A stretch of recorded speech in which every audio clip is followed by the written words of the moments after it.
Selamat pagi, selamat datang di podcast Asosiasi Perlebahan Indonesia.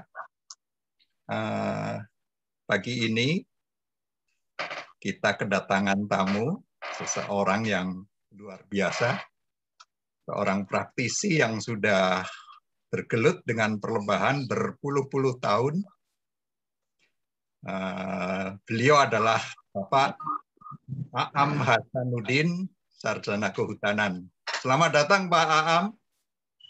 Selamat datang. Assalamualaikum warahmatullahi wabarakatuh. Waalaikumsalam warahmatullahi wabarakatuh. Sehat ya? Sehat selalu, berkat minum madu. Alhamdulillah. Ya, Pak Aam ini adalah seorang ASN, aparatur sipil negara, yang berstatus sebagai tenaga fungsional di Balai Penelitian Kehutanan Pematang Siantar ya Pak ya? Dulu ketika Bapak bergabung di kita, itu Balai Penelitian Kehutanan Pematang Siantar, kemudian pindah statusnya ke Aeknauli jadi Balai Penelitian Lingkungan Hidup dan Kehutanan Aeknauli, Pak. Oke, baik. Ya, karena sudah lama sekali ya. Saya kenal Pak Aam ini sejak mungkin sekitar akhir tahun 1980-an.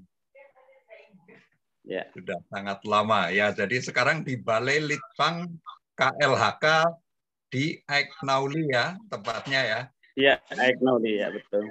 Aeknauli, oke, baik.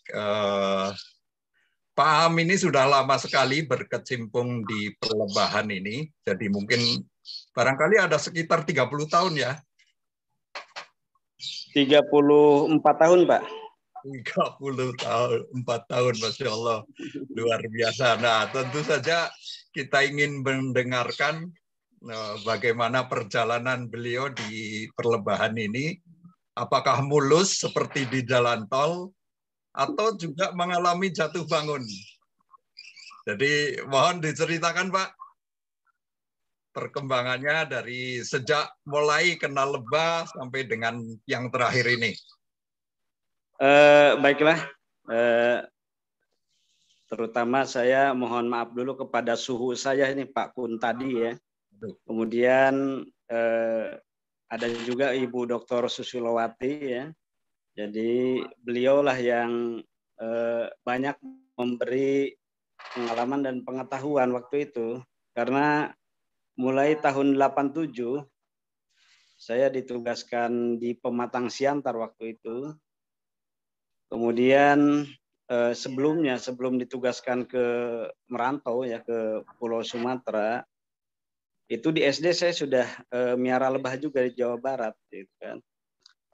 Tapi ya itu masih otodidak ya. Kemudian belajar mungkin dari ngambil lebah pada malam hari, ternyata setelah jumpa pakar-pakar dan peneliti Pak Kuntadi dan Bu Susilowati, itu dari situlah mulai awalnya saya suka dengan lebah itu ya.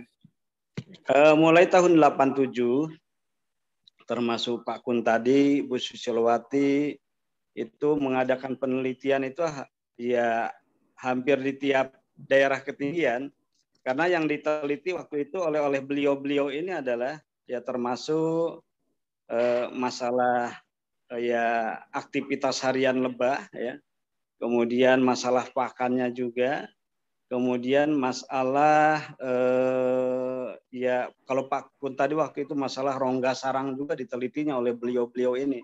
Jadi banyak pengalaman dari beliau ini.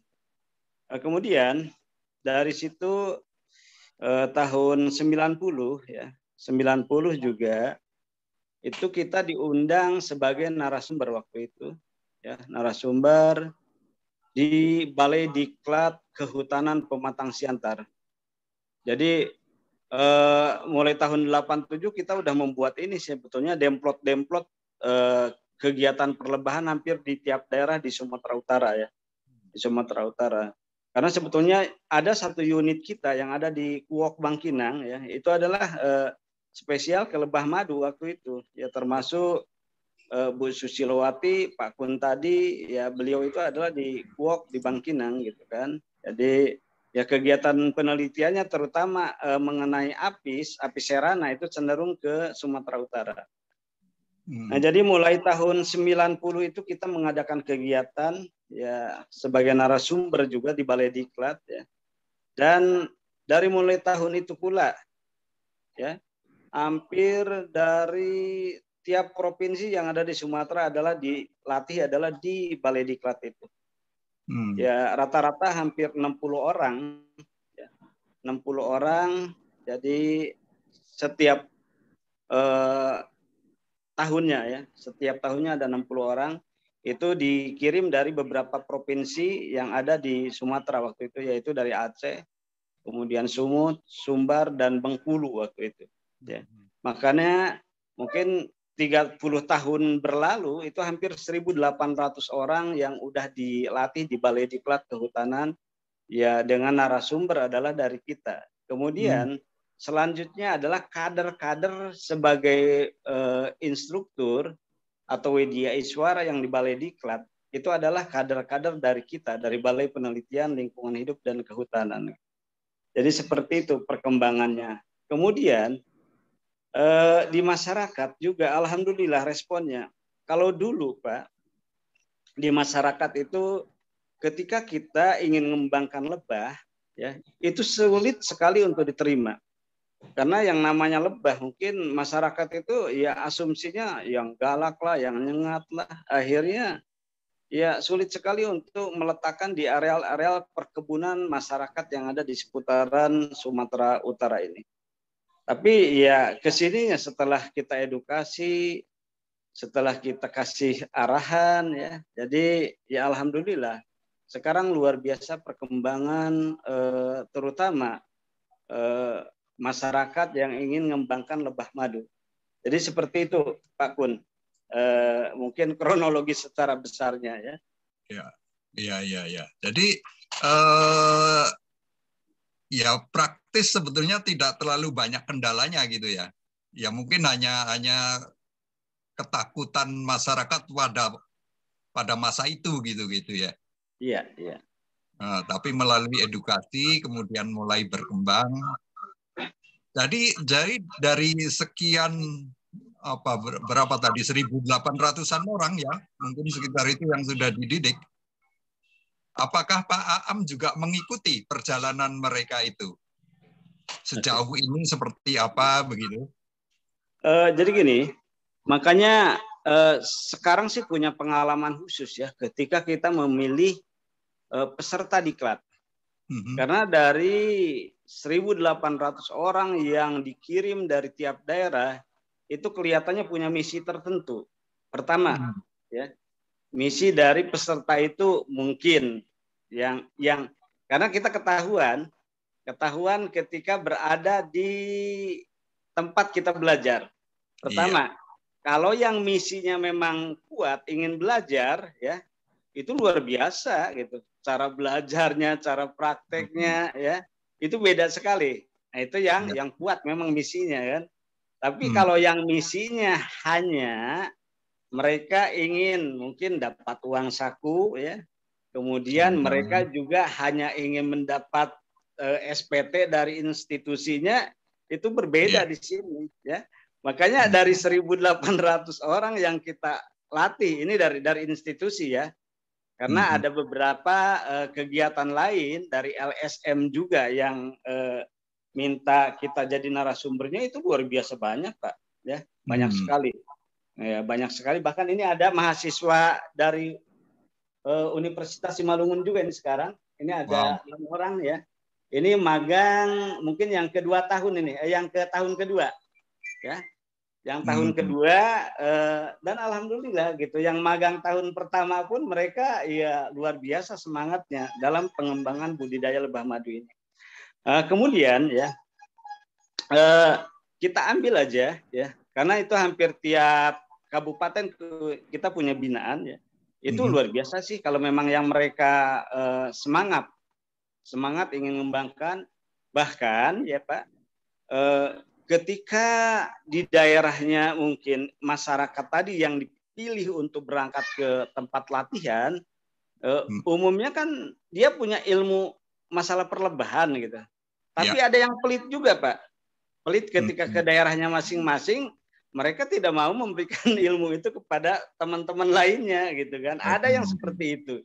Itu karakter peserta yang dilatih dan dididik di kita ini gitu kan.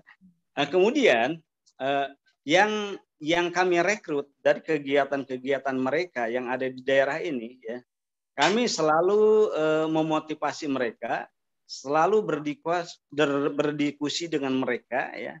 Kemudian produk yang mereka hasilkan ya alhamdulillah ya, kita sebagai pembina juga ya, kemudian kita berani menampungnya ya, tentunya dengan kualitas yang betul-betul dijamin keasliannya gitu kan.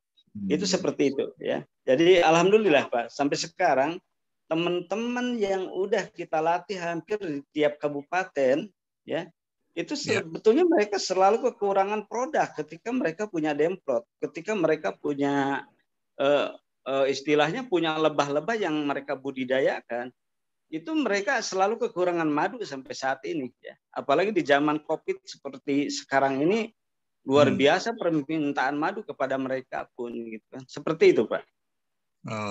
Oke. Jadi kembali lagi ke tadi mengenai pemilihan peserta gitu. Jadi kelihatannya kuncinya itu adalah di pemilihan peserta supaya kita memilih orang-orang yang tepat begitu ya, yang memang punya niat tinggi untuk kegiatan budidaya ini ya. Betul. Nah itu ada ciri-cirinya nggak Pak? Ciri-cirinya biasanya Pak. Jadi gini, sekarang pun ya, ini kembali juga ke kegiatan yang Balai Penelitian lakukan gitu. Ya. Jadi saya kan di Balai nangani ya pembinaan ke masyarakat. Ya. Kemudian tahun 93 ya salah satu ya kegiatan yang dilakukan oleh istri saya ya. Istri saya membuka edukasi lebah di Pematang Siantar ini, Pak. Iya. Makanya ini teman-teman ini sekarang itu lagi magang di peternakan lebah Flora Nauli yang ada di Pematang Siantar ya. Nah, kemudian tidak sedikit ya dari masyarakat hampir tiap daerah ya, bahkan ada kemarin dari Aceh Tenggara juga ada 4 orang. Kemudian beberapa dosen yang lain juga ya, termasuk kemarin dari Politeknik Medan juga datang ke sini. Mereka ingin mengembangkan lebah gitu. Jadi pemilihan untuk peserta yang akan kita bina itu adalah harus betul-betul yang mempunyai kemauan keras untuk pengembangan budidaya lebah madu. Yeah. Ciri-cirinya adalah biasanya itu mereka datang sendiri ke kita, ya tanpa disuruh, tanpa diberi SPT oleh institusi pun mereka datang sendiri. Banyak yang gitu Pak, banyak sekali. Nah, kemudian ini mungkin ke masalah potensi pertama. Bibit lebah juga di kita ini luar biasa banyak sekali ya. Seperti yang banyak di kita adalah ya itu yang stainless bee itu luar biasa di kita itu, luar biasa di kita. Nah, mereka tidak mengenal ya, yang di daerah-daerah itu nggak mengenal apa ini lebah ini bermanfaat atau enggak. Jadi makanya itulah dimanfaatkan, kita memberikan edukasi, bahkan hampir setiap minggu kita keliling ke daerah-daerah untuk memberikan kegiatan kepada masyarakat yang memang mau untuk mengembangkan lebah ini. Dari sisi alam sendiri sebetulnya sudah tersedia gitu ya, tinggal memberikan pelatihan untuk meningkatkan kemampuan dalam budidaya saja sebetulnya ya, karena alam sudah menyediakan bibitnya, dan saya yakin kalau bibitnya tersedia artinya sumber pakan pun sebetulnya sudah ada gitu kan. Jadi Oke, tinggal ya. bagaimana membudidayakannya saja. Nah, itu mungkin yang Ya. harus apa namanya, diberikan begitu ya. Oke. Jadi gini Pak, kalau kita lihat, kebetulan saya kan hidup di dua pulau juga ya, di Pulau Jawa sama di sini. Ya. Ya. Memang kalau di Pulau Jawa dua musim itu adalah berbeda nyata antara musim kemarau dengan musim penghujan. Cobalah kalau kita perhatikan di Pulau Jawa, ketika musim kemarau, hampir semua tanaman dan rumput-rumputan adalah kering total. Nah, sedangkan di Sumatera, terus terang aja Pak, makanya ada mungkin orang yang menggalakkan gerakan tanaman pakan lebah atau menanam bunga atau menabung gitu kan. Kalau saya kepada para peserta pelatihan, tidak itu yang saya sampaikan. Ya. Tidak itu dulu. Ya. Karena kalau hanya untuk memikirkan, misalkan kita harus menanam bunga, menanam tanaman pakan lebah, sedangkan potensi bunga yang ada di Sumatera ini luar biasa, Pak. Silih berganti berbunga, ya. Kemudian tidak pernah mati tanaman itu, baik rumput-rumputan atau mungkin vegetasi lain atau perdu pun nggak pernah mati kalau di sini. Makanya saya selalu menyarankan udah mulailah beternak aja dulu, kemudian selanjutnya adalah melakukan pengkayaan tanaman pakan lebah. Ya. Itu yang paling utama. Nah, cuma lagi Pak, perbedaan di kita di Sumatera ini, ya, masalah tanaman pakan lebah itu yang perlu perhatian dari para peneliti adalah itu adalah kalender tanaman pakan yang tidak kita punya. Ya. Kalender tanaman pakan ini adalah yang terpenting sih sebetulnya. Karena di sini Pak, ada musim rambutan, mungkin tanaman misalkan ada durian, kemudian buah-buahan lain pun banyak. Kemudian tanaman perkebunan pun luar biasa di sini Pak. Ya. Seperti karet lah, ya karet, tanaman karet misalkan. Di sini bulan 2 sampai bulan 3 atau bulan 4 itu di sini trek daun, Pak. Nah, itu daun karet maksudnya. Datanya itu kan tinggal mencatat aja itu apa yang sudah kan ada. Berbeda sekali dengan di Pulau Jawa, Pak. Ya.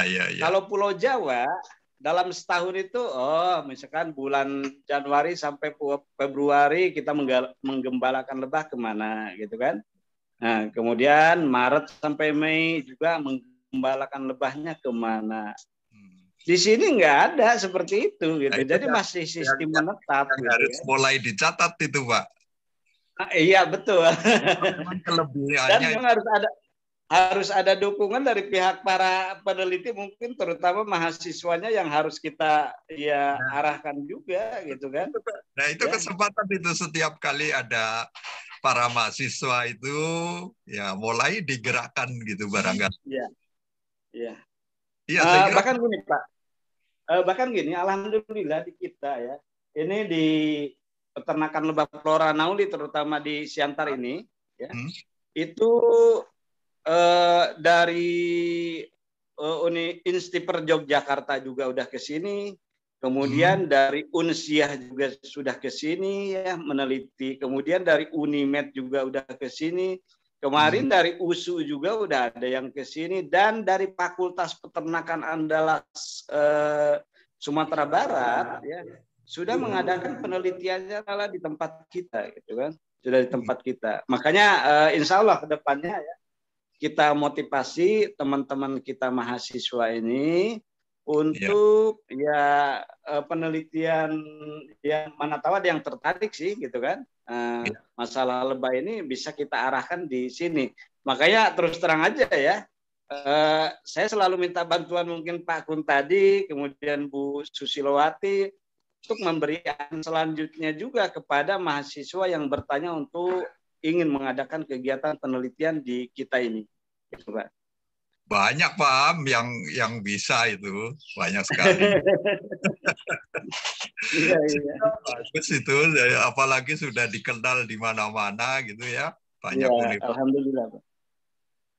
join di sana, ya tinggal diprogramkan saja saya kira. Ya. Menarik kali ini. Jadi mungkin Pak lagi ya arahan kami ya. Dan satu lagi yang stainless ini Pak sekarang. Dan alhamdulillah kami sudah membawa peternak kita ada 8 orang waktu tahun 2000 berapa kan? 2012 untuk mempelajari pengolahan propolis ke Universitas Pajajaran di Bandung gitu. Ya. Jadi teman-teman kita yang sekarang mengusahakan pengembangan trigona ya itu sebetulnya sangat mudah sekali trigona itu ya. Trigona itu tidak pernah ada kehancuran sebetulnya, berbeda sama apis ya. Karena adaptasi dari lebah trigona ini berbeda sama apis serana, terutama di sini apis serana yang ada ya. Itu berbeda sekali. Jadi untuk trigona ini ya kita atau pengembangannya itu sangat mudah sekali. Tidak ada masalah kegagalan kalau trigona ini. Karena di saat kita menemukan mungkin trigona yang akan hancur ya, kita bisa menukarnya dengan koloni yang memang koloninya kuat, ditukar saja itu nggak ada masalah gitu kan, seperti itu. Jadi mudah sekali. Kemudian lokasi ya atau pengembangan jenis lain pun untuk breedingnya ya, untuk pengembangan ratu-ratunya itu sangat mudah sekali gitu kalau trigona ini ya. Karena gini ya, masalah trigona ini ya, ini kita di Pematang Siantar ini cenderung mengembangkan untuk trigonanya. Berbeda sama yang ada di Kabupaten Dairi sama Pakpak Barat. Di situ itu cenderung apis yang kita kembangkan di sana. Oh, kenapa? Karena gini, untuk dataran tinggi ya, terutama untuk yang stainless B heterotrigona itama ini ya, itu di dataran tinggi itu nggak berkembang. Ya. Beda sekali ya, berbeda sekali. Nah, berbeda sekali. Tapi kalau untuk dataran rendah, untuk yang trigona itama ini luar biasa perkembangannya. Ya. Nah, tapi ada satu jenis yang memang untuk dataran tinggi pun diletak oke, untuk dataran rendah pun itu bagus juga. Gitu. Ada satu spesies yang bisa kita budidayakan. Makanya ini kami bisa memanen propolis luar biasa. Gitu. Propolisnya luar biasa sekali. Nah, jadi luar biasa sekali. Jadi kami di halaman rumah itu ini model ini propolisnya. Ini adalah dari halaman. Ya Pak? Oke. Tahu spesiesnya itu yang bagus di dataran tinggi dan rendah? Tahu Pak. Kita udah mempelajarinya. Tahu sekali ya. Jadi ini oke, saya sambil jalan aja karena nggak apa-apa. Karena ini model ini Pak. Ini yang luar biasa nih, dataran tinggi pun oke, dataran rendah pun oke. Ini halaman-halaman rumah bisa kita manfaatkan untuk lebah madu. Ini di daerah Siantar aja kita meletakkan hampir 100 koloni lebah stainless B ini. Nah, kalau yang serana itu di daerah mana itu? Serana kita cenderung ke yang lebih banyak adalah ke dataran tinggi. Ya, termasuk mungkin Kabupaten Simalungun atas ya, itu ketingginya itu di atas 600 sampai 1.400 itu ya. Kemudian untuk di Kabupaten Tanah Karo saja satu orang bisa punya sampai 400. Wow. Satu orang Pak yang apis serana itu bisa sampai 400 tuh. Cuma kemarin ada satu kendala ya di daerah kaki Sinabung. Ya, itu satu kendala. Itu kendalanya ketika terjadi erupsi itu banyak mati, Pak. Padahal di situ potensinya luar biasa ya. Jadi seperti pakannya itu. Apa itu, Pak? Ya? Pakannya daerah sana cenderung ke kopi, Pak. Oh, oke. Tapi kopi kan bersifat musiman itu pembungaan. Betul, itu ada beberapa kalau ke arah Kabupaten Karo biasanya antara batas-batas lahan yang dimiliki masyarakat ya itu cenderung ditanami oleh tanaman kaliandra. Oh, oke. Jadi iya. pelindungnya atau itunya adalah tanaman kaliandra. Kita dulu kan pernah ke mana? Karo kalau nggak salah ya, ke Betul, Panjang. Itu ada betul, pera itu ya, tahun 80-an itu. betul Apa ya. masih ada itu, Pak Am? Masih ya. Jadi itu Masih ada. kalau yang dulu kita penelitian masalah rongga sarang, ya, itu daerah situ itu luar biasa perkembangannya, Pak. Kemudian termasuk yang kita nginap di kantor pakai tikar, teringat waktu itu di kantor dinas kehutanan di Sidikalang ya. Ya. Nah, itu sekarang pun di sana luar biasa. Itu banyak di sana sekarang Oh. peternak-peternak kita. Maksud Bahkan saya melifera, yang melifera masih ada juga, Pak? melipera enggak ya. Ada ya. Karena tahu sendiri lah kalau melipera itu kan di saat tidak apa tidak ada sumber pakan aja langsung drop terus gitu kan. Cuma Ya. memang satu kelemahan barangkali ya masyarakat sekarang ya. Masyarakat sekarang apalagi mungkin melihat kondisi panen madu melipera misalkan yang di daerah akasia itu ini orang termotivasi tapi Ya. tidak memikirkan apa sih hasilnya ketika memang sumber pakannya tidak ada. Jadi kalau yang dibudidayakan Pak Aam sekarang ini serana dan kelulut itu ya, trigona ya. Iya, betul. Serana dan kelulut ya. Kemudian kelulut pun kita milih kelulut memang yang produktifnya tinggi ya. Berapa jenis? Di sini ada yang saya uji coba juga, ada Lepisep itu enggak. Kalau menurut saya enggak jadi pilihan kalau di sini ya. Ya, mungkin betul Pak. Boleh kita berargumen di sini karena kan tapi mungkin di tempat lain yang memang spesies kelulut lainnya adalah tidak ada, oke jadi pilihan nggak ada masalah gitu kan. Nah, kemudian ini saya uji coba juga yang biroil yang dari Sulawesi, saya coba di sini ya, itu di sini pun kayaknya kurang produktivitasnya kurang gitu kan. Nah, karena kurang kalau menurut saya ya. Tapi ini dari segi ininya perkembangannya lambat ya. Tapi kalau yang Genio Trigona thoracea sama yang Itama itu perkembangannya luar biasa. Luar biasa.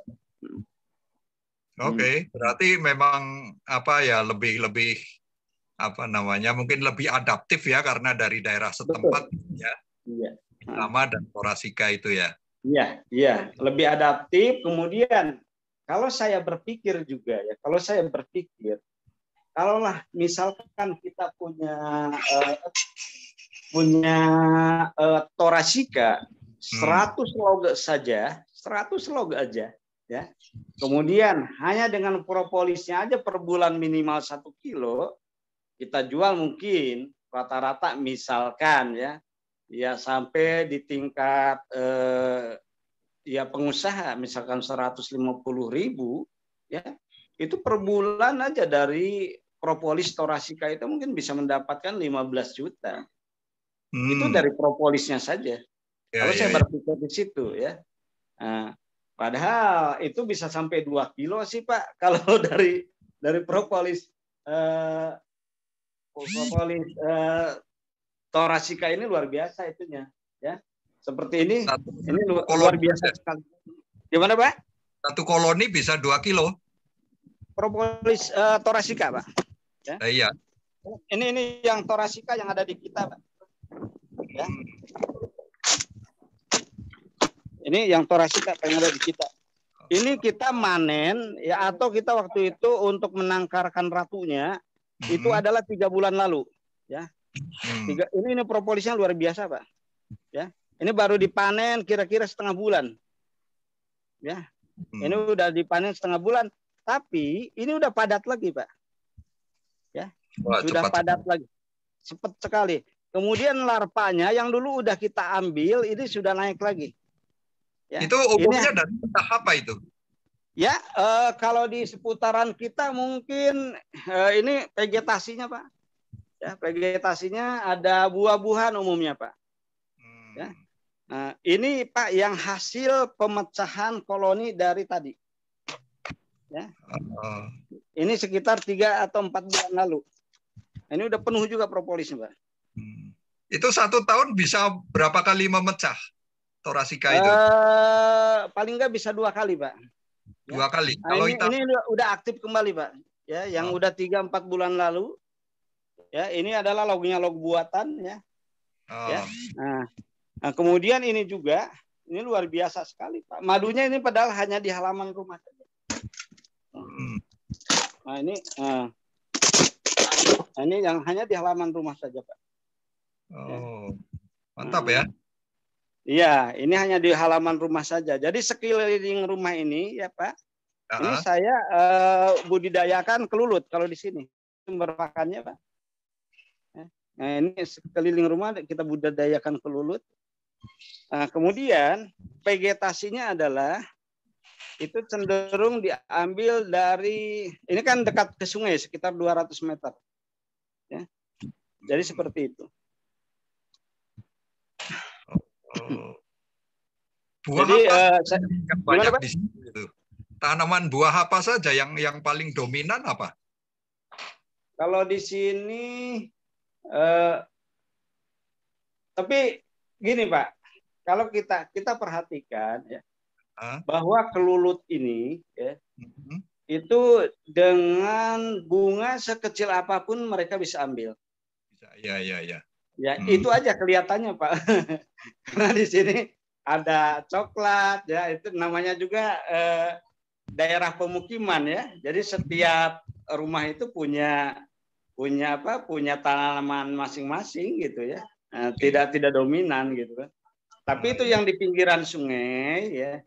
Itu ada sejenis fikus juga ya, tanaman bergetah, yaitu kayak beringin ya, itu banyak ngambil dari situ juga ya. Jadi seperti itu, Pak. Berapa? 200 meter? Dari rumah. Iya.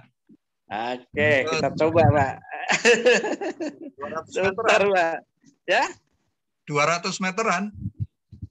Kita coba, kita lihat ke lokasi. Ya, jadi lokasinya ya. Daya jangkau lebah lah ya. Iya. Jadi itu ada 100 koloni lah yang di seputaran pinggiran sungai ini. Ya, oke. Nah, untuk membantu pengembangan perlebahan ini, inovasi-inovasi apa yang sudah dikembangkan sama Pak Aam ini? Oke, jadi sistem membantu ke masyarakat ya. Jadi kami modelnya adalah seperti ya, ini bukan inovasinya dulu ya. Biar masyarakat pun ya termotivasi ya. Jadi kami memberikan bantuan misalkan berupa glodokan. Memberikan bantuan berupa stup. Ya. Gratis itu, Pak? Ya. Gratis. Ya, stup juga ya. Kemudian itu adalah semua peralatan dibuat di sini, Pak. Misalkan alat hisap madu ya, itu kita buat sini semua. Jadi ini model peralatannya ya. Ini alat-alat hisap madu adalah kita buat sini semua, Pak. Ya. Itu dari mana itu inspirasinya itu? Inspirasinya nyontek dari orang, Pak. tapi kenapa orang bisa, kita kok nggak bisa gitu kan? Akhirnya buat bangun model baru gitu ya. Iya. Nah, ini model ini, Pak, ya. Jadi dia lebih praktis gitu, nggak satu megang botol, satu manen itu, kita nggak model gitu. Jadi kita buat. Ya. Nah, ini alatnya ya, ini pakai baterai kita. Langsung ya. Jadi manen pun mungkin ya bisa 3 jam 4 jam dia tahan ya. Dapat produksi berapa buah itu? Kemarin. Ya, mungkin kalau yang udah dijual udah banyak sih, Pak. Udah ada ratusan. Ada lebih lah, Pak. Artinya kan berarti sebanyak itu juga petani yang sudah di. Iya, Pak. Jadi lebih ratusan sih, Pak, ya, lebih ratusan. Kemudian Ya, sampai ke Lampung kemarin kita kirim juga. Sampai ke Bengkulu juga kita kirim juga peralatan-peralatan seperti ini. Nah, kemudian untuk memudahkan panen propolis, kita juga menciptakan model solder, Pak. Karena terus terang aja, tahu sendiri lah kalau propolis tora ini kita ambil misalkan di sarang luar biasa kerasnya. Ya, luar biasa, makanya kita menggunakan solder. Jadi akan mudah gitu, memudahkan kerja kita ya.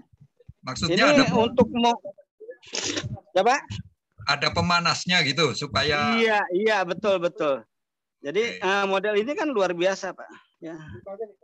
Nah, ini model ini kan kalau udah itu luar biasa ini. Jadi propolis yang kita budidayakan ini adalah bersih, Pak. Ya. Bersihnya kenapa? Tidak tercampur dengan material lain. Itu aja. Jadi tidak tercampur dengan material lain. Model ini, Pak. Ini ya. Dari Torasika. Ini dari Torasika, Pak. Iya. Dari Torasika nih, Pak. Jadi sekali panen dari 1 bulan, ya, dari 2 topping aja hampir 4 kilo, Pak. Oh, oke. Itu yang cara panennya dengan solder tadi? Iya. Itu yang panennya dengan cara... Betul.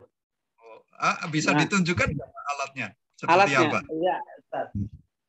Di gudang pula ini, di gudang di bengkel kerja. Oke, enggak. Ya udah. Nanti saya share aja di ini, Pak, di API aja ya. Itu hari saya buat videonya juga, Pak. Oh, oke. Oh, ada di YouTube ya? Ada. Udah saya itu kan ya. Itu ide dari mana itu kok bisa dapat seperti itu? Idenya ya, dari mana? Namanya inspirasi itu harus berkembang terus, Pak. Oke, sip. Ya. Karena ya kita banyak di lapangan ya. Kemudian apa yang paling mudah untuk bisa kita buat dan memudahkan untuk bekerja kita, itu kan. Ya. Makanya kami, Pak, di bengkel kerja ya, di bengkel kerja itu semua menggunakan peralatan mesin, termasuk maku juga ada pakai gun kita. Maku-maku buat kotak ya. Udah modern ini. Ya harus gitu sih, Pak. Mengikuti zaman. Ya, gurunya kan Pak Kunta sama Bu Sisolowati. Saya kan hanya mengenalkan doang. Iya. Alhamdulillah, Pak. Ya. Ya, artinya berdikari dan jalan tidak cepat, tapi betul melangkah jauh. Luar biasa. Nah, kemudian Pak, ya di kantor juga ya, mungkin salah satu di Aiknauli di BP2 LHK. Ya. Halo, Pak, suaranya hilang, Pak. Ulangi, Pak Am, suaranya hilang. Objek-objek kegiatan yang diadakan di Aiknauli. Ulangi, Pak Am. Ya? Ulangi, Pak, suaranya hilang tadi. Jadi salah satu kunjungan di Aiknauli ya sebelum pandemi ini adalah kegiatan panen madu di Aiknauli itu. Seperti itu, Pak. Oke. Apa inovasi apa lagi, Pak, yang sudah dikembangkan? Untuk Serana ada? Untuk Serana masih nyontek-nyontek yang lain sih, Pak. Iya. Jadi Serana kita ya. Memang Serana pun kita membuat alat-alat panen ya. Ini aluminium juga ya. Ini adalah buatan kita semua ya, inovasi kita semua ya. Jadi ya alat panen pun ya kita desain ini dari bor ya ininya, Pak. Ya, ini menggunakan bor tangan, Pak. Untuk pemutarnya ya. Jadi menggunakan bor tangan. Yang itu. Jadi ya dengan sangat mudah gitu ya. Untuk pemutarnya tidak memerlukan ya yang lebih mahal gitu. Kenapa? Dengan bor tangan pun bisa kita lakukan gitu. Ya. Iya. Nah, ini bisa masuk 4. Nah, kemudian kenapa tidak miring prim ini gitu kan? Ini posisi prima adalah kita model gini, Pak. Jadi nanti seperti ini. Karena kalau posisi tegak, dia sarang akan pecah. Apalagi bagi teman-teman yang tidak menggunakan pondasi sarang, gitu kan. Jadi ini kita desain seperti ini. Jadi ini sekali masuk 4 sarang, Pak.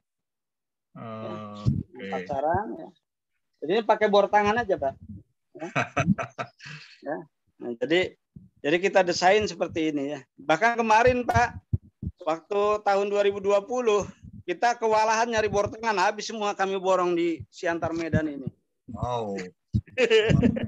Sampai beli dari Jawa Timur, Pak, kami bor tangan itu, Pak. Ya. Nah, kemudian alat panen. Yang alat panen ini, Pak, yang vakum tadi, yang itu. Nah, itu yang alat panen itu.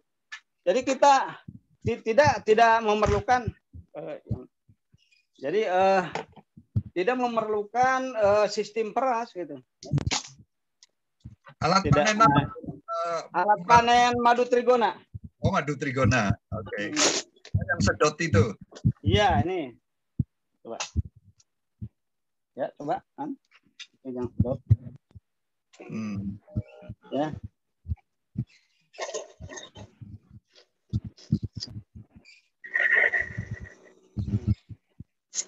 Jadi makanya kita bisa panen 15 hari kita sudah bisa panen kembali, Pak. Oh, oke. Nah, ya. Nah.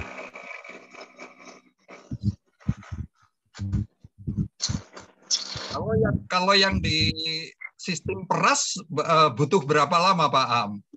Wah, lama lah mungkin, Pak. Biasa dari topping dari pemasangan topping itu kan 3 bulan gitu. Ya paling enggak sebulan 2 bulan baru bisa panen kembali. Kalau ini 15 hari kita sedot, 15 hari lagi kita udah bisa panen ya. Oke. Cuma hanya saja tidak propolisnya tidak dipanen gitu ya. Enggak kita panen. Biasanya propolis itu yang kita panen adalah yang untuk penutup celah itu, Pak. Oh, oke. Oh, jadi apa namanya? Kalau untuk kantong madu itu hanya disedot, kemudian pemanen propolisnya dari penutup celah. Dari penutup celahnya aja. Jadi kita manen propolis itu bukan dari kantong-kantong madu, bukan. Ya. Jadi kantong madunya masih utuh ya. Kemudian 15 hari kemudian sudah bisa panen lagi ya. Seperti itu, Pak. Memang mudah dipisahkan itu, Pak. Yang mananya, Pak? Ya antara propolis yang mau dipanen dengan apa namanya? Dengan kantong-kantong madu itu memang betul-betul yang jelas sekali bedanya, Pak. Oh, oke. Itu jelas sekali bedanya, Pak. Untuk semua spesies atau hanya Itama saja? Ini cenderung torak, Pak. Oh, ya. Cenderung. Ini udah jelas penutupnya, Pak.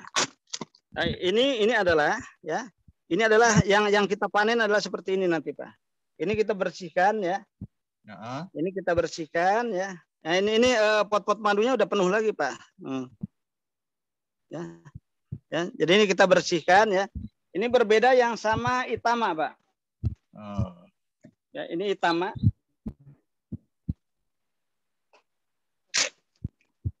Nah ini Itama, Pak. Oh iya. Ini luar biasa juga, beda sekali. Tapi kita ngambil propolisnya adalah dari hanya pinggiran-pinggiran saja. Ya. Nah, jadi pokoknya kita tidak mengganggu pot madu, tempat menyimpan nektar oleh lebah itu kita tidak mengganggunya. Oke.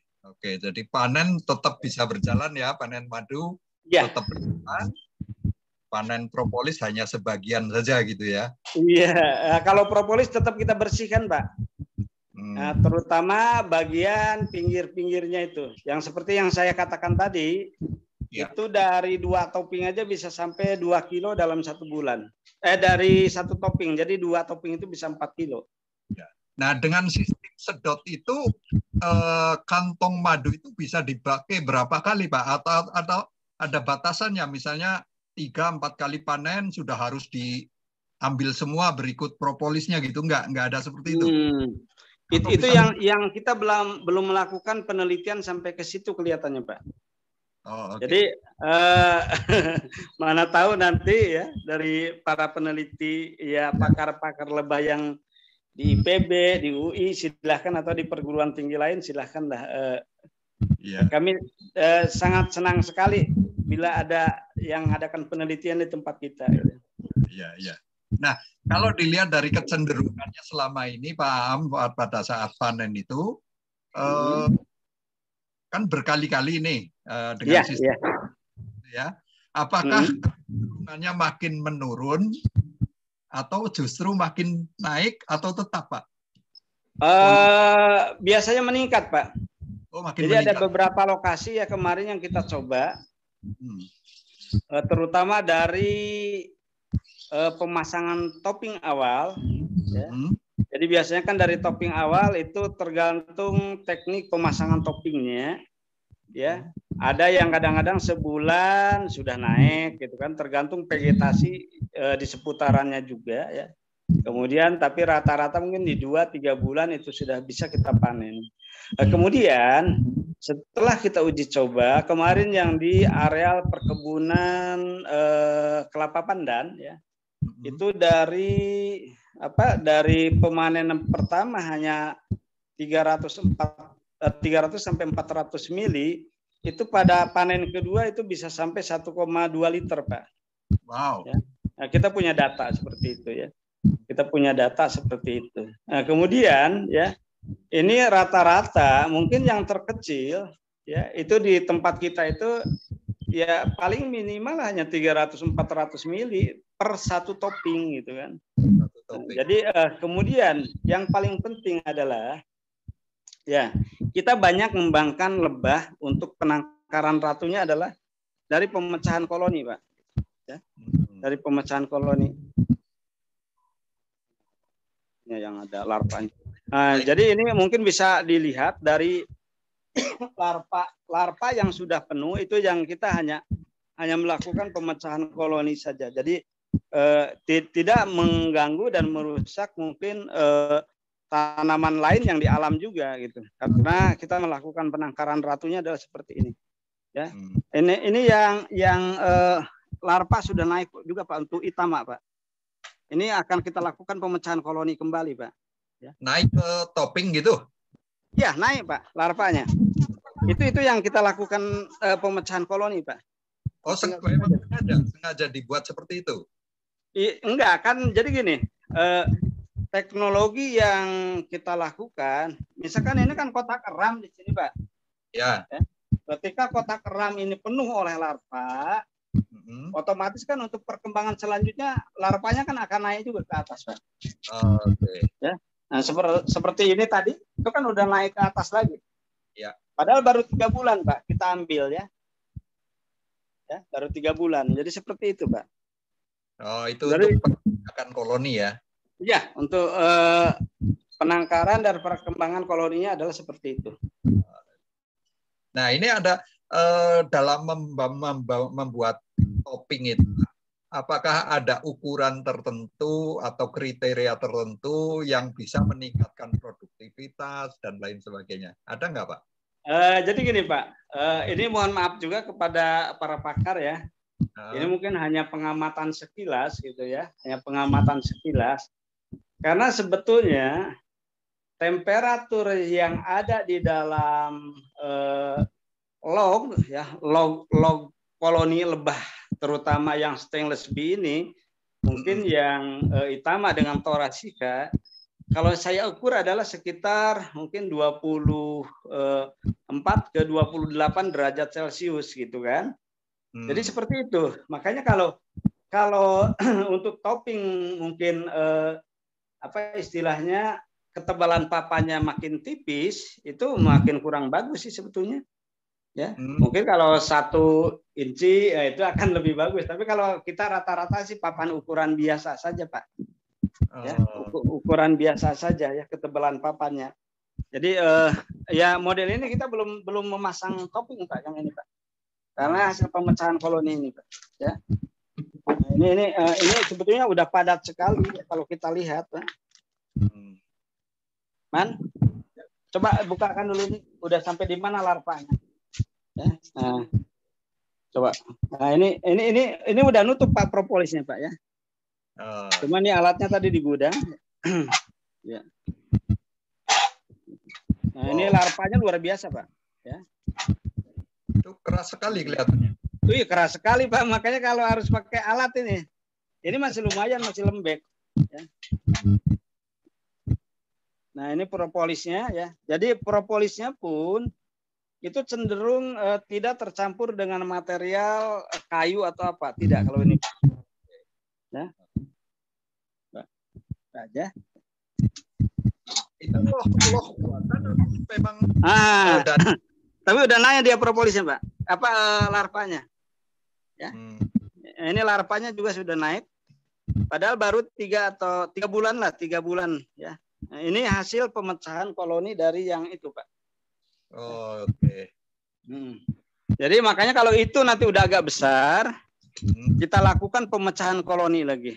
Kemudian, Pak, makanya saya katakan ya, kalau miara trigona ini tidak ada kegagalan sih sebetulnya. Karena kalau misalkan koloni ini adalah lemah, ya, koloni ini lemah, ini bisa kita tukar ke koloni yang kuat. Tinggal tukar tempat saja. Koloni lemah geser ke koloni yang kuat, koloni kuat geser ke koloni yang lemah. Oke. Jadi mudah sekali gitu. Makanya tidak ada kegagalan gitu. Aman lagi ya. Aman lagi. Iya, Pak. Untungnya sebetulnya menggunakan budidaya trigona ini. Kemudian kalau apis itu ada di belakang kita ya.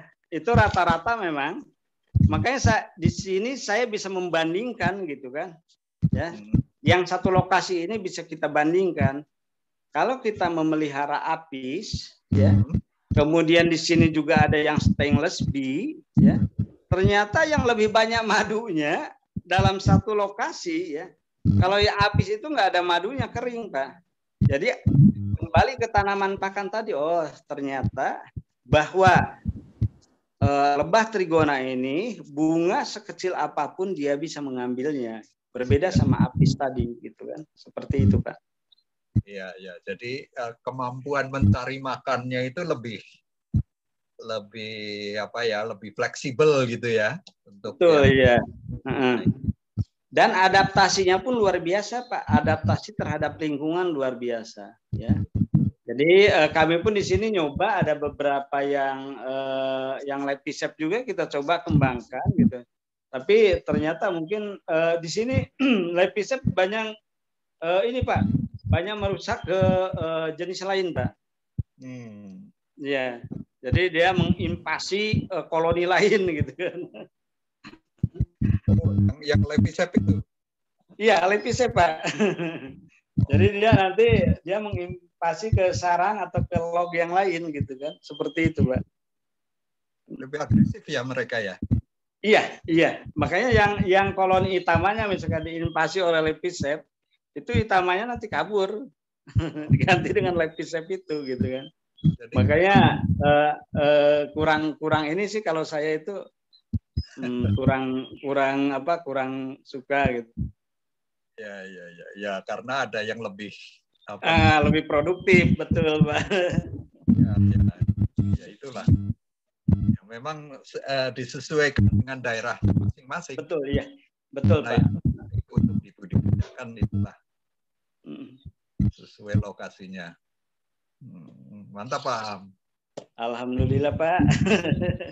Ya, silakan, Pak. Nah, kalau dari sisi pemasaran, Pak, nggak ada permasalahan.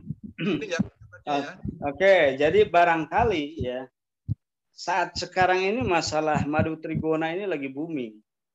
Itu booming mungkin dalam membudidayakan, tapi tidak berpikir juga masalah untuk pemasarannya. Ya. Kalau kita lihat, ya, masalah pemasarannya terus terang aja, Pak. Karena tidak semua orang suka, apalagi di sini madunya itu cenderung asam, ya. tidak orang semua suka. Makanya agak sulit juga sih memasarkannya gitu kan. Tapi mungkin ada teman-teman juga yang selalu kekurangan juga. Kekurangan di sini karena apa? Karena mungkin koloninya masih ya sedikit ya, manennya masih sedikit, permintaan juga banyak ya, banyak. Dan terus terang aja Pak, di sini teman-teman kita ya, ada yang mungkin di daerah pantai ya, pantai sana daerah Pangkalan Susu ya. Itu mereka bisa jual madu trigona itu luar biasa mahalnya Pak. Ada yang sampai 100 cc aja dia rata-rata jual 100.000. Oh. Tapi kalau kita enggak sih, ya normal-normal saja ya. Nah, ada yang sampai 100.000. Gitu kan. Makin banyak. Gimana Pak? Biar konsumennya makin banyak Pak. Ya tetap kita edukasi juga. Ya, ya tapi ketika mungkin setelah mencicipi madu yang trigona ya, kemudian mereka langsung ya tadinya kan ketika kita jual tanpa merasakan dari sarangnya mereka kan curiga, kok madu rasanya gini gitu kan. Ya. Ternyata setelah mungkin langsung hisap langsung dari sarang ya, ternyata oh iya ya enak juga rupanya gitu kan. Nah, kalau saya sih biasanya asal pagi minumnya madu trigona aja yang asam itu, tapi ya badan ini kok gemuk aja ini.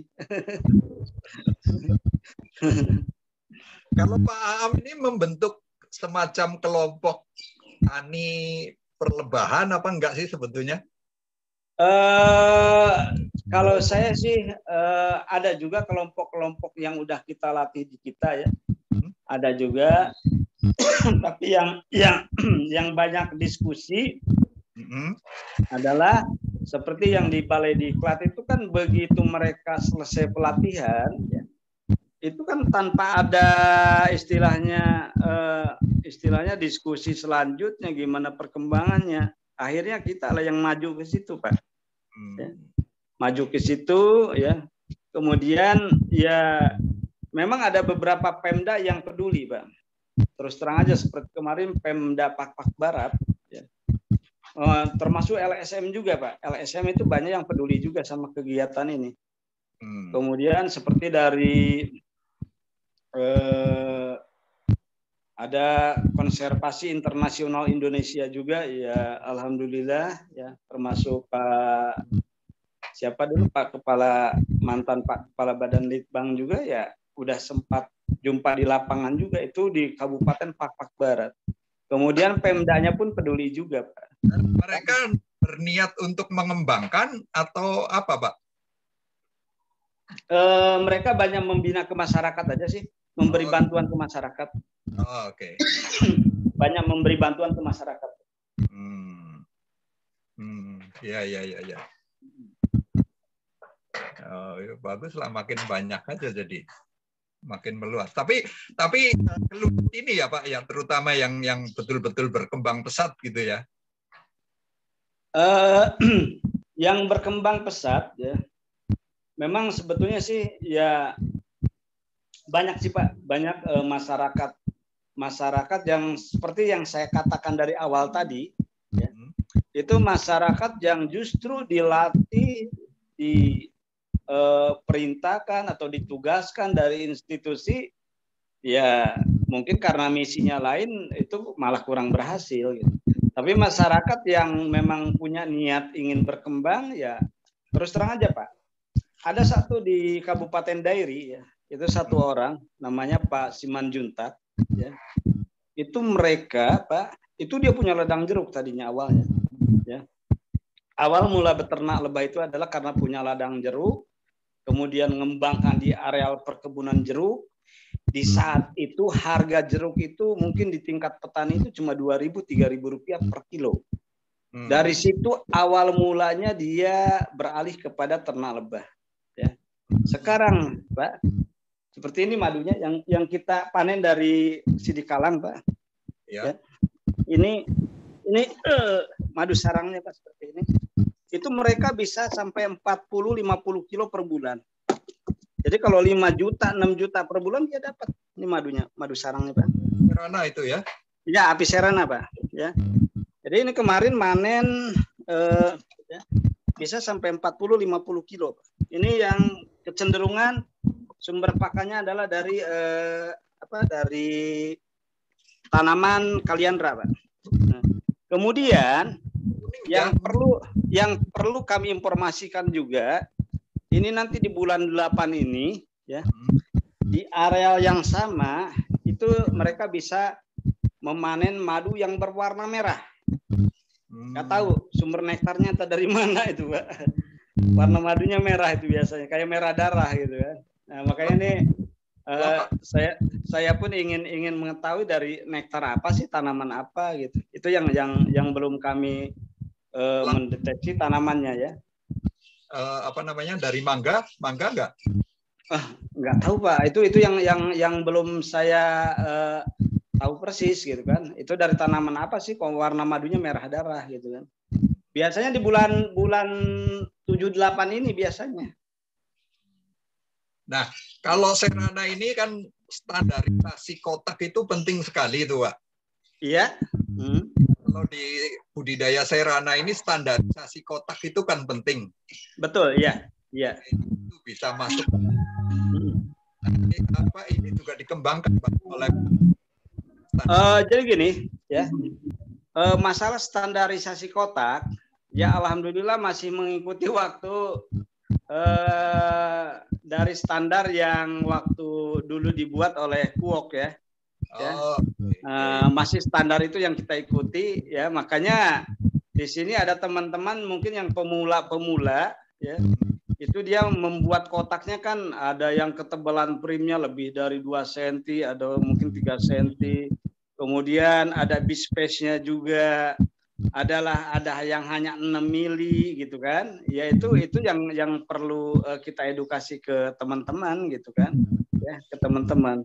Makanya terus terang aja, masalah budidaya lebah madu ini yang saya katakan kepada mereka ya, kita ya mungkin dari nama-namanya pun harus kita mengedukasi kepada ya kaidah-kaidah budidaya gitu kan ya, karena mereka yang pemula-pemula ini tidak paham mana telur, mana larva, mana pupa pun nggak paham, Pak. Tapi asal mereka katakan aja ini telurnya gitu, padahal udah jadi pupa gitu kan, seperti itu. Nah, ada lagi Pak yang mengatakan ini madu matang gitu kan. Ya, padahal kan madu yang belum matangnya yang kayak gimana. Jadi itu yang perlu kita benahi, mungkin kata-kata seperti itu biar seragam gitu kan. Ya, seperti itu, Pak. Ya, itu pentingnya edukasi. Ya. Nah, kan di Trigona ini mengembangkan standar seperti apa, alat budidaya, kotak budidaya gitu. Halo? Iya, iya Pak. Iya, oke. Lanjut Pak. Apa Pak Aam juga mengembangkan standarisasi untuk kotak budidayanya atau toppingnya seperti itu? Oke. Biasanya kami ya kalau membuat topping ya, itu umumnya antara topping Itama sama Tora itu sebetulnya perbedaannya hanya sedikit saja ya. Karena itu lebih besar di Itama ya. Itu memang belum ada standar baku sih Pak. Jadi di masyarakat itu kadang-kadang suka-sukanya aja. Jadi itu mungkin yang perlu kita seragamkan sih sebetulnya Pak. Makanya ini dari para ahli ya, kemudian para pakar ya, mohon bisa turunlah ke lapangan untuk meneliti masalah ini gitu, biar seragam ya, biar seragam. Mungkin kalau dari teknik pemasangan topping itu memang ya saya yakin teman-teman pun bisa mempelajari langsung dari ya praktek lapangan itu Pak. Karena terus terang aja ya, itu ilmu yang mungkin didapat lebih bagus itu ya ketika praktek lapangan. Karena gini Pak, selama ini kan di dalam pemasangan topping itu kan sembarangan Pak. Ya, sembarangan aja, asal pasang airnya kan nggak naik-naik ya. Padahal pemasangan topping ini Pak, ya, upayakan sih dari larva ke topping ini paling enggak ya 1 cm atau 2 cm saja. Karena mungkin kalau misalkan larvanya di sini, kemudian pasang di topping di sini, ya nggak naik-naik, Pak. Berapa bulan pun nggak naik-naik. Oh, jadi Ya model ini dulu, ya. gitu. Harus Gimana Pak? Harus ditunggu naik dulu baru dipasang topping gitu. Bukan. Jadi kadang-kadang kan model inilah topping buatan ini kita kan. Ya. Ini yang biroyal Pak. Ya. Nah, jadi kalau mungkin dia kotak RAM-nya panjang ya nggak naik-naik sih Pak. Ya nggak naik-naik. Makanya nih model-model ini kan topping buatan coba man. Ini yang udah baru berapa minggu kita itu. Ya. Nah, ini topping utama yang baru kita lakukan pemecahan koloni ya. Ini baru mungkin ada 2 minggu saya rasa. 2 minggu. Ya. Ini ininya dari batang kelapa Pak. Ya. Ini ya. Nah ini kita buat sendiri dari batang kelapa. Maksudnya biar artistik juga. Gitu. Nah ini ya. Kotak eramnya yang dari. Nah, iya, ini udah pada naik dia ke atas. Ya, dia udah nutup celah-celahnya ya. Ini dari kotak eramnya dari batang kelapa, Pak. Ini baru 2 minggu kita itu kan dari pemecahan koloni. Tapi udah mulai aktif, Pak. Udah mulai aktif. Ya. Okay. Jadi ini banyak kita topping buatan yang memang kita buat sendiri. Ya, itu dari batang kayu-kayu juga. Ya. Nah ini kan luar biasa Pak. Mungkin kalau setengah kilo ininya luar biasa banyak. Pak, ini toppingnya Pak. Ada yang meneliti apa namanya kotak eram nggak? Oh belum Pak. Nah, ini kesempatan lah untuk para pakar untuk bisa menelitinya Pak. Belum Pak belum. Ya. Jadi ya maunya ada yang meneliti seperti itu Pak ya. Kotak RAM standarisasinya berapa sih kan itu harus ada sih sebetulnya ya, itu yang belum ada gitu. Ya belum ada Pak. Oh sayang ya. Belum ada Pak. Nah, itu bisa sendiri yang penting. Jadi kelemahannya kita Pak beda sih Pak kalau memang peneliti sama kita beda. Nah, itu mahasiswa itu dikerahkan itu. Oh iya, ini ada ini. Nah, ada mahasiswa ini ya. Ini insya Allah nanti Pak ada dari universitas lain pun yang akan meneliti mungkin masalah vegetasinya kan. Karena terus terang aja Pak, dari yang depan rumah sama yang di belakang rumah itu dari 2 lokasi kemarin yang dari Andalas itu dengan jarak tidak terlalu jauh itu bisa 6 warna dan 6 rasa. Padahal spesiesnya cenderung lebah trigona gitu kan. Ya. Nah ini Pak mengenai kepadatan koloni dalam satu area. Iya. Itu diperhitungkan nggak Pak Am? Oke.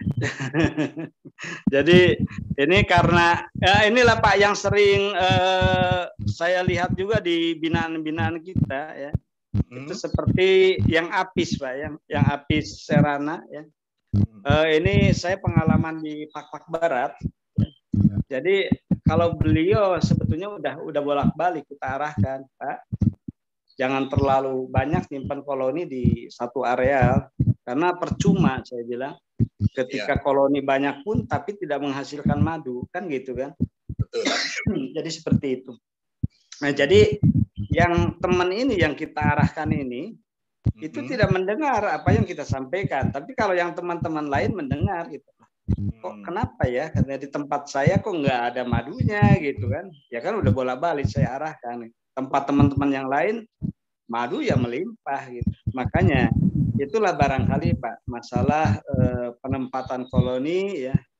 Ya kita harus memperhatikan vegetasi yang ada di seputarannya. Memang ini saya juga lagi nyari-nyari lokasi sih Pak untuk tempat edukasi lain ya. Karena terus terang aja kunjungan ke lokasi ya peternakan Floral Nauli yang di Pematang Siantar ini luar biasa banyaknya ya. Model kemarin itu dari UISU ada 20 orang juga yang ikut pelatihan gitu. Jadi makanya kita nyari tempat lain, mudah-mudahan vegetasinya juga banyak gitu sehingga mendukung. Jadi kalau yang di tempat kita ini Pak, ya alhamdulillah mungkin masih mampu Pak untuk menghidupi 100 koloni yang ada di pinggiran sungai itu Pak. Ya. Jadi memang itu yang harus diperhatikan Pak. Jadi makanya pengkayaan tanaman di sini itu adalah yang perlu dilakukan gitu. Jangan sampai, kalau saya sih selalu menyarankan kepada teman-teman di sini, jangan sampai sebelum kita beternak kita harus memikirkan tanaman pakan lebah dulu. Ya. Kalau saya selalu menyarankan udah beternak lebah dulu ya, lihat nanti perkembangannya. Kalau memang perkembangannya bagus, berarti kan sumber pakannya masih mampu di seputaran kita gitu kan. Tapi kalau memang madunya pun nggak ada, ya udah dilakukan pengkayaan tanaman. Oke, jadi yang penting mulai dulu gitu ya. Ya, mulai dulu Pak. Jangan memikirkan pakan dulu ya. Jadi kalau saya seperti itu selalu nyarankan. Karena kalau untuk memikirkan tanaman pakan dulu, belum aja ternak lebah udah memikirkan tanaman pakan gitu kan, seperti itu. Ya. Terutama untuk di Sumatera Pak, karena pakannya di sini melimpah Pak. Ya, tapi tentu pada saat menempatkan koloninya juga harus melihat vegetasinya dulu, Tom. Betul, ya. Betul Pak, betul. Kemudian mungkin Pak masukan juga untuk teman-teman ya pakar-pakar lebah kita ya. Itu saya kan sering memindah koloni di areal perkebunan jeruk, ya Pak. Perkebunan jeruk itu di situ kan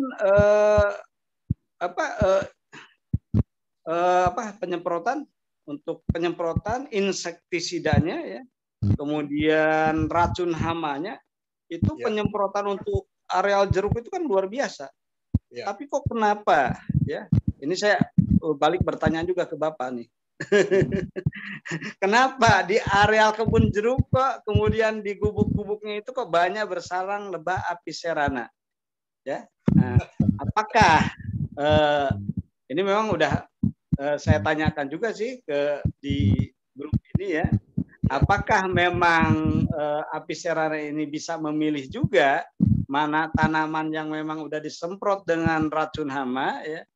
Atau dia memang tidak suka dengan racun dengan bunga yang memang udah disemprot itu, sehingga dia mencari ke tempat lain padahal gubuknya itu berada di areal perkebunan jeruk. Seperti itu Pak, mungkin masukan juga biar ada penelitian untuk para pakar lebah, karena di Kabupaten Karo itu kan daerah penghasil jeruk ya, di situ bibit lebah Apis cerana itu luar biasa Pak. Bahkan di tiang-tiang listrik itu yang berlubang itu pada berisi lebah Apis cerana. Ya, ingat saya dulu kalau lihat itu hampir setiap lubang tiang listrik itu ada lebahnya. Betul, sampai sekarang Pak, itu bibit lebah itu nggak habis-habisnya Pak. Artinya sumber pakan di wilayah itu memang tinggi. Melimpah Pak, melimpah sekali. Makanya satu peternak di sana binaan kita ada yang punya 400 stuk Pak. Nah, terakhir Pak. Ya, siap. Pesan yang ingin disampaikan kepada para peternak, bagaimana untuk ternaknya lebih maju lagi, apa yang perlu dikembangkan, apa yang perlu disiapkan, apa yang perlu ditindaklanjuti. Silakan Pak Am. Oke, baiklah teman-teman semua ya. Saya yakin bahwa teman-teman sudah pada mahir sih. Ya. Tapi mungkin ada satu pengalaman ya. Enaknya beternak lebah madu ini pertama tidak perlu ngasih makan. Kemudian pencurahan tenaga kerja sedikit. Ya. Kemudian selain pencurahan tenaga kerja sedikit, ya, itu ada satu kelemahan di peternak kita.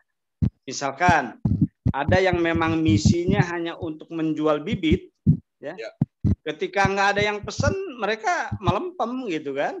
Padahal saya selalu berpesan kepada teman-teman, ya, udah walaupun nggak ada yang beli bibit lebah, tetap ngembangkan lebah.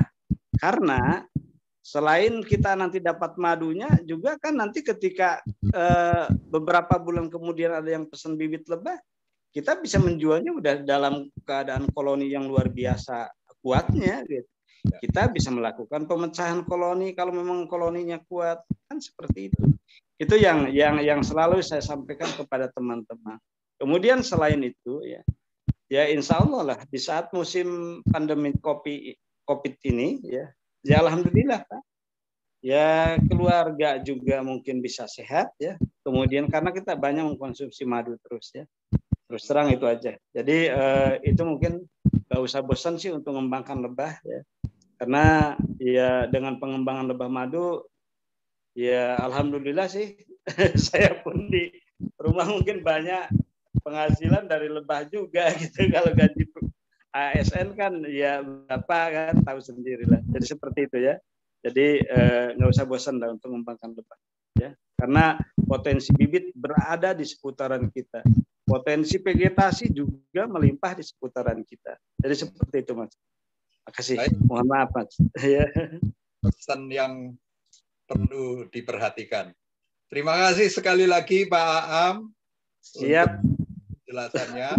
Mudah-mudahan terus maju dan terus mengembangkan perlebahan di Sumatera Utara khususnya dan di daerah-daerah lain. Iya, siap. Ya. Sekali lagi terima kasih Pak Aam. Terima kasih dan mohon maaf juga untuk semuanya ya. Mana tahu ada berbenturan kata, mungkin tidak cocok ya.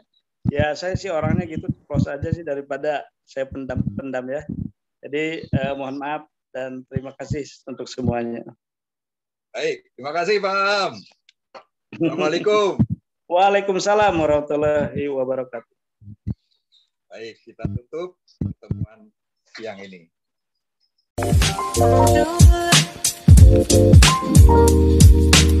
Thank you.